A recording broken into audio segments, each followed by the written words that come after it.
Which is the bigger mess right now? Kyrie's Celtics or King James Lakers? Kyrie's Celtics are the bigger mess. Let's face it, before this season ever started, there was huge debate in NBA circles about whether the Lakers would even make the playoffs. Not on this show. I thought they'd make the playoffs and win a playoff series. Stephen A. had them going to the conference finals. But there was a debate, or legit, how are they going to make the playoffs? The Spurs always make the playoffs, and people started running through the list and said, who's not going to be there? Are they going to be fighting for the 8th playoff spot? Maybe yes, maybe no. But a lot of people thought they wouldn't make the playoffs. So if they don't, then listen. I understand there was a division between what the odds makers said, which was a reflection of what the public believed, and what the hardcore basketball people and analytics people thought. Those guys thought, I don't think they're going to make it, and the general public thought they would. So when the smart people turn out to be right about this, is that really a big deal? Does that mean the Lakers are a huge mess? Meantime, the Celtics, who didn't. Stephen A., if I were to say before the season started, Lakers aren't going to make the playoffs, a lot of people would be like, yeah, of course not. If you said before the season started the Celtics won't be in the top 4 in the East, top 4? They just went to the conference finals and they're getting Gordon Hayward and Kyrie Irving back? Brad Stevens being called as not just the next Popovich, but is he already the best coach in basketball? They won't be in the top 4. The Celtics might wind up being a 5 seed. That is. Look at their record. What do they want? They can't win a game with Kyrie Irving in the lineup? Considering what the potential for the Celtics is, that there's a championship team in there somewhere, and they can't buy a win right now, that team is the hotter mess than the Lakers right now. I disagree. And the reason I disagree is because the Boston Celtics are winning basketball games. They're not winning right now, but it's still about 12 games over 500. The Lakers are 3 games under 500 with supposedly the best player in the world, who's not going to be the best player in the world if they end up missing the playoffs. He ain't going to be in that conference. That's not going to be as definitive as it has been in the past. But I'll tell you why the Lakers are a bigger mess. Because in Boston, if the real stuff was being told, like I keep telling it and folks ignore, then you might have a point. But because all the focus appears to be on Kyrie Irving and not where it belongs with Brad Stevens, with Danny Ainge, with Gordon Hayward, and the situation that is bred from that has forced their situation to sully to such a degree, because Kyrie's been the story instead of those things, I'm going to tell you that the Lakers are a bigger mess. And the reason why the Lakers are a bigger mess is because it's from top to bottom. You have Magic Johnson, who assembled a questionable roster, period. There's no other way to slice it. When you look at their free throw shooting, when you look at their three-point shooting, and now you look at their defense, it is a questionable roster to be kind. That's number 1. Number 2, questionable coaching with Luke Walton and some of the things that have been transpiring over the last few weeks.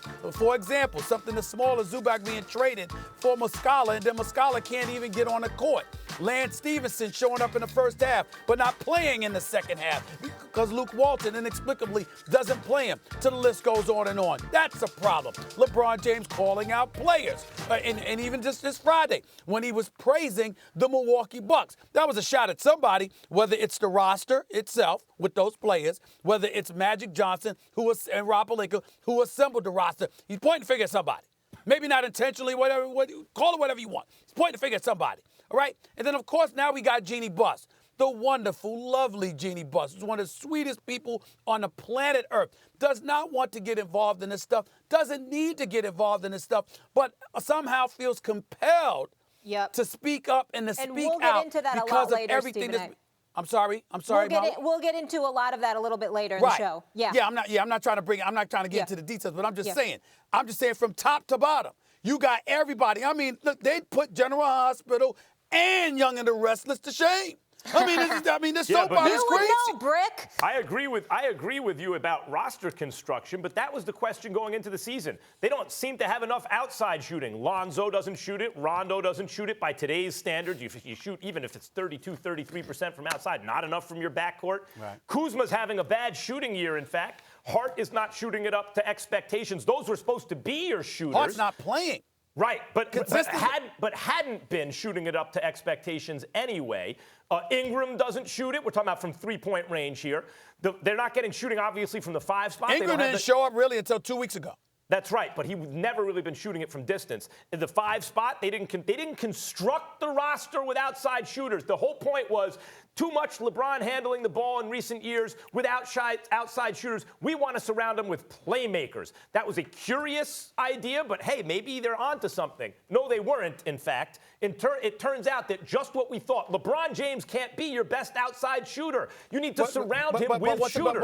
But once again, Max, you're wrong, because you're not answering the question in that regard. Whatever you point to about what they're lacking in terms of their on-court ability, the question is about dysfunction. The question is about drama, quote-unquote mess. And when you consider the fact that it's Jeannie Buss to Magic and Pelinka to Luke Walton to LeBron James and everything in between, what's the better soap opera?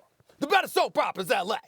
Better soap opera is L.A. Now you can point to things from a basketball perspective. I'm not disagreeing with what you're saying basketball-wise, but I'm just talking about in terms of the actual mess. The word mess, the word dysfunction.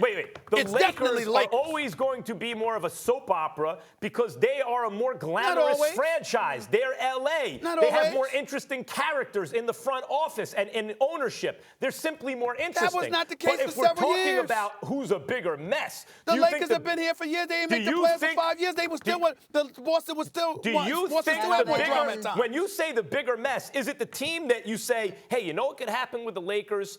They're not shooting enough. LeBron James turns it into a. Or do you think the bigger mess is a team where you go, on paper, they might challenge the Warriors, and they can't be in the top 4 in the East? Top 4. And it looks like they're going to lose Kyrie Irving after the season. Gentlemen, we got to agree to disagree. And Tatum's not. I love how Max asks messy. questions and then answers the damn question before he gives you a chance to answer the question he's asking you. The fact is, from top to bottom, it's a mess in L.A. I feel your pain. More in Boston. Guys.